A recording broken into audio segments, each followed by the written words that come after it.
Welcome to Madasaling Pinoy, your prayer partner. Ngayon ay 30 linggo sa karaniwang panahon.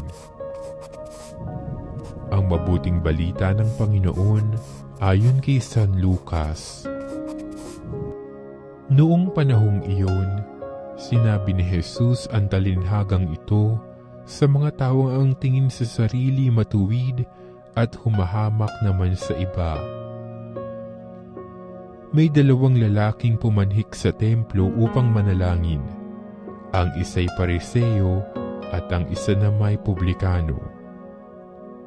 Tumindig ang Pariseo at pabulong na nanalangin ng ganito: O Diyos, nagpapasalamat ako sa iyo pagkat hindi ako katulad ng iba, mga magnanakaw, mga magdaraya, mga mangangalunya, o kaya'y katulad ng publikanong ito.